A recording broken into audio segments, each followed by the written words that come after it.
welcome back to my channel. It's wonderful to have you. If this is your first time around here, kindly subscribe to this channel, join this family. Don't forget to tap on the notification bell so that you're notified every single time I upload a video. If you are a returning subscriber, karibu karibu karibu karibu karibu karibu karibu sana. Welcome.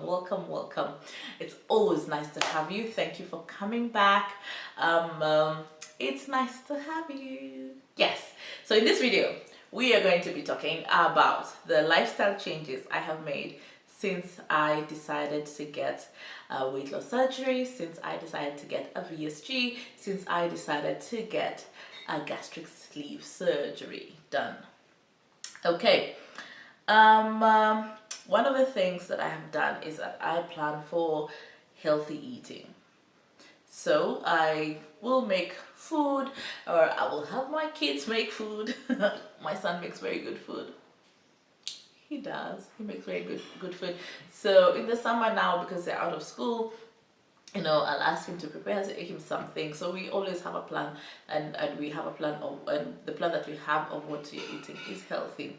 Above that, I also eat at work because we have like an eating thing allowance at work. So I also eat at work, and I make sure that I make healthy choices. That does not mean that I do not eat cake, because why would I not eat cake? Why would I not? So I will, if I want to have a piece of cake, I'll reduce the amount of carbohydrates I'll have on my plate for whatever meal that we're having, so that I can have that little extra thing. Because cake is just a nice warm hug inside. Ooh, that's what a cake feels like for me. Okay, so one of the major things that I've done, with the healthy eating is I eat 3 meals a day, and they are as close to planned times as possible. Now, it's not always that I am able to hit this mark. And before, I was a very irregular eater. I would spend like the whole day without eating, and then get really ravenous and eat the closest thing to me is what I would take and put in my mouth and eat, and then I would eat like, and of course when you're that hungry, your body is mostly asking for sugars or simple carbs that will just break down very quickly to give you that energy, because that's what your body is screaming for. So what I do now is that I try to, and I'm not a person who likes to eat breakfast, but I'm trying to make sure that I have breakfast as well. So I'm trying not to skip meals, and this is something that my surgeon talked to me about, and I'm doing my best. Another thing is that I'm eating a lot more fruits and vegetables and whole grains.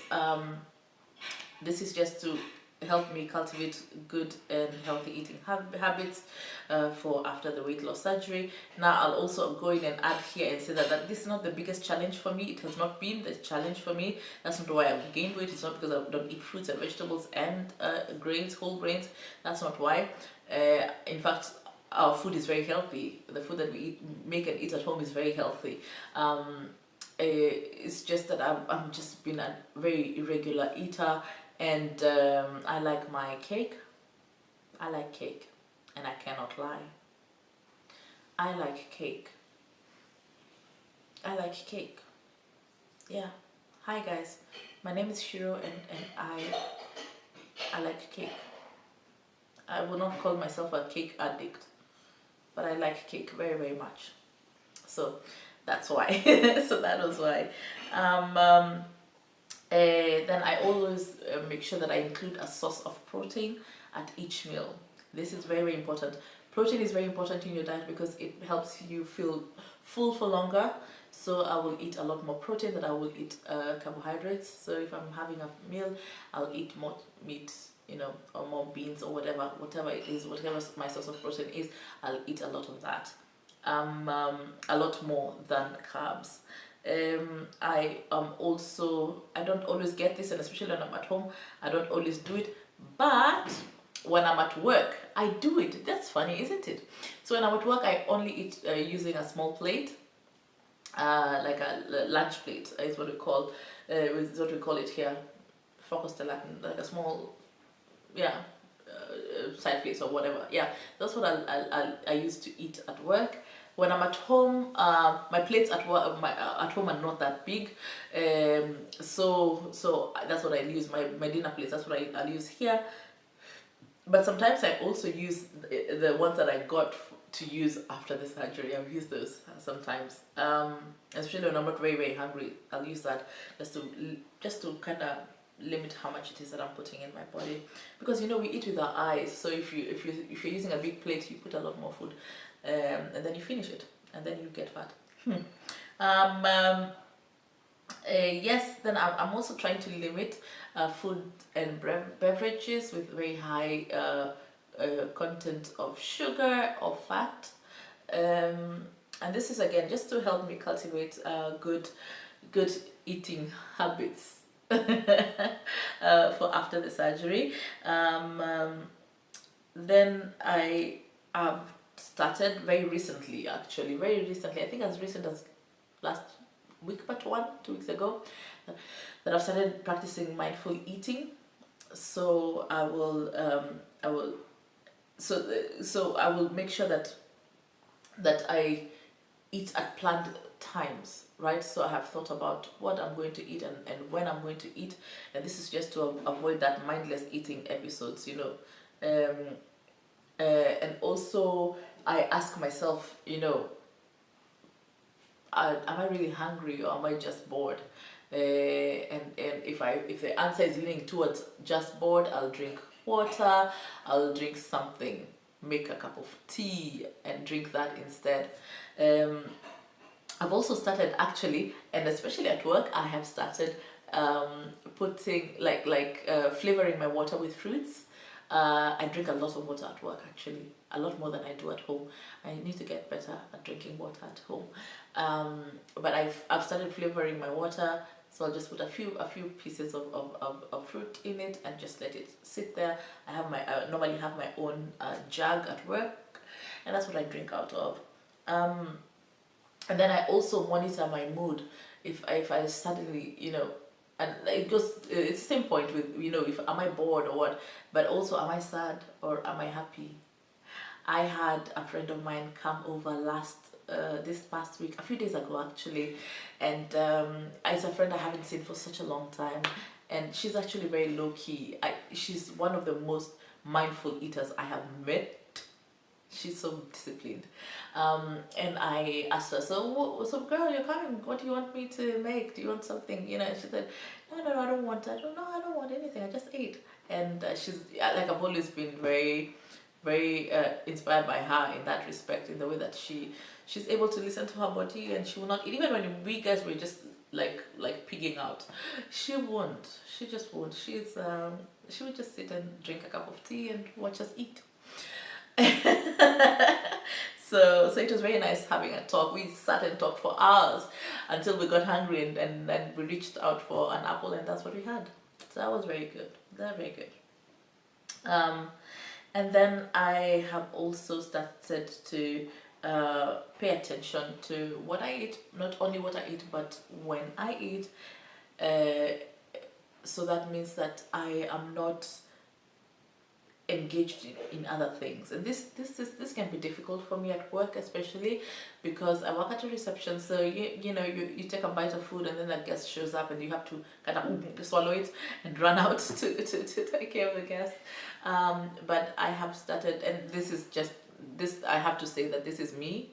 It's not my employer that has asked me to like swallow your food and go and take care of it. No, I just I'm just service minded in that way, that I'm not able to let a guest stand there because I'm having a lunch break.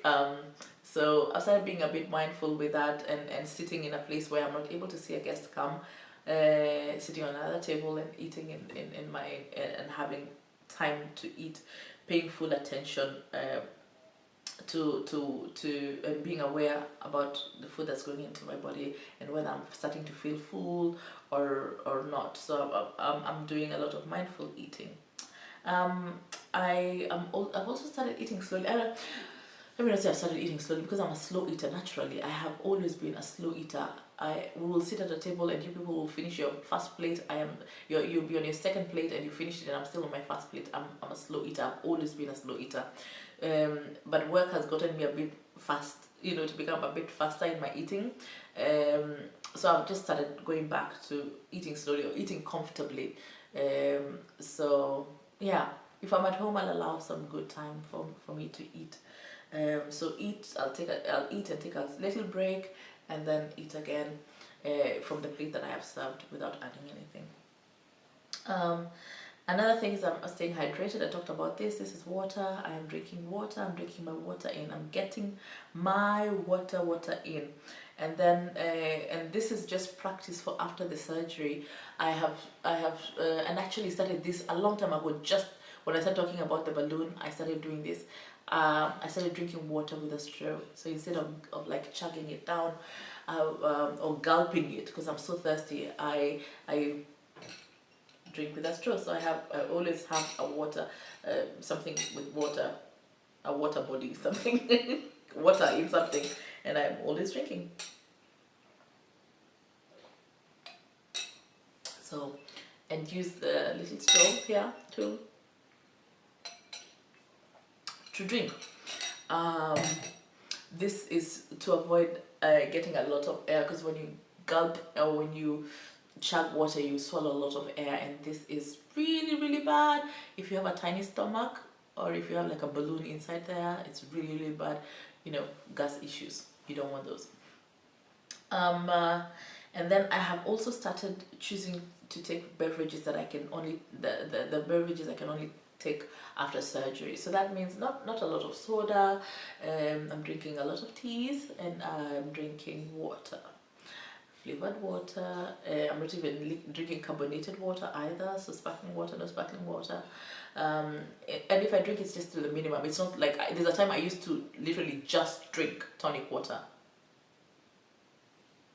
Yeah, so that's saying a lot, that now it's once in a while that I will drink something. I don't normally drink a lot of caffeine in the form of coffee. So I have reduced it. Yeah, because when I'm like tired-ish, I can drink. If I'm having a slow day, I will drink a lot of coffee. So I've stopped doing that. Especially when I have night shifts, I kind of got into a rhythm of drinking coffee. I've just stopped that, and instead I would take like a green tea. Which doesn't have a lot of caffeine in it, and if I needed that boost, then I would drink just like your normal black tea. It's got a bit of caffeine that just kind of perks you up, but doesn't do what coffee would do. I am starting to also I'm not very successful in this, so this is a practice that I am still working on, and this is drinking water. So that I don't drink water 30 minutes before I eat and 30 minutes after I eat. This is to avoid dumping syndrome after the surgery. So I'm not very good at it because I've always been the type that eats while drinking. So it's a challenge. It's a very big challenge. But I try. Then I also make sure that I sleep between 7 to 9 hours. I really try to make sure that I hit those hours. It's not always possible, but I try my best to make sure that I'm getting I'm getting adequate sleep. And if for example, I'm not able to meet those 7 hours in one night, then the next day I will most definitely make up for it. But of course, it would be nice in an ideal world to be able to hit those 7 to 9 hours every single night. That would be wonderful. The other thing, and this is a self-care, right? I started like introducing certain things into my daily routine, my weekly routine of just small self-care habits here and there, I'll, I'll be intentional about, you know, shaving, and about, you know, taking a nice long shower, you know, where I just spend time with myself, just spoiling and doting over myself, and just being nice to myself. I've started doing that as well. Um, Another thing that I've started doing is I've started speaking to myself, you know, using kinder words. So I've started being kind to myself. The words that I use to talk to myself or about myself or to describe myself are kind. And I must say that feels very, very good. It feels very, very good. Another thing that I've done, and maybe this should be another video, I think I'm going to do another video where we talk about self-care habits, because these are lifestyle changes. I'm going to do another video where we'll do self-care habits, because I can feel like there are 3 or 4 and this video is going to be a bit longer than I'd like it to be. Another thing that I have done, and this is to make sure that my body is prime ready for the surgery, is that I've started taking vitamins. So the tests that I did with the doctor here, I've actually done so far 3 tests. So from the preliminary tests that I did, that my surgeon asked me to do with my doctors, with my GP, I found that my body lacked almost all vitamins. Oh my gosh, it's so bad. There was iron, there was vitamin D, there was B12 that I also didn't have enough of. What is the other one? My magnesium levels were okay. What is the other thing? There's one more thing that was also very, very low. Where the deposits were completely out. So I was low on a lot of them, but there were 3 that were completely out. That was vitamin D, that was iron, and there's something else. I can't remember what the other one was. But I started taking vitamins, and I have if you know me, I am terrible at taking vitamins. I have always been, but I have been on a schedule of taking my vitamins, and I've also gotten my kids on it. So my kids are also a part of it. They're now also taking vitamins, and they're taking the same vitamins as I am. They're taking not apart from the iron, they're taking the vitamin D. They're taking vitamin C. They're taking a multivitamin as well, just to make sure that, you know, we are up there. Yeah. So I also take a multivitamin just because my levels were very low. And after the first test that I did, I've done 2 more. And in the second one, it shows that the levels, the ones that were low, you know, that were a bit lowish, had already come up very well, considerably. And the next test showed that my iron was on the mend, my vitamin D was on the mend. So that is wonderful. So yeah, those are the lifestyle changes that I have made since I decided to get the gastric sleeve, and this is to prepare me for my new life. If you have had the gastric sleeve, what changes did you make? Did you even make any changes before that? Let me know in the comment section below. If you are scheduled for a weight loss surgery of any kind, what are you doing to get ready? Write it down here. Engage with me in the comment section. I love hearing from you. I love reading from you. Yeah, remember to like this video and share it with anyone that you think might get value out of this. I trust that you get value from our videos, from the videos that I put out here. Yeah, so thank you for watching all the way to the end. Hey, look at you supporting a sister. Thank you. I am so grateful that you're here, and I'm honored that you're here following my journey and being a part of my community. Thank you. So until next time, kwaheri.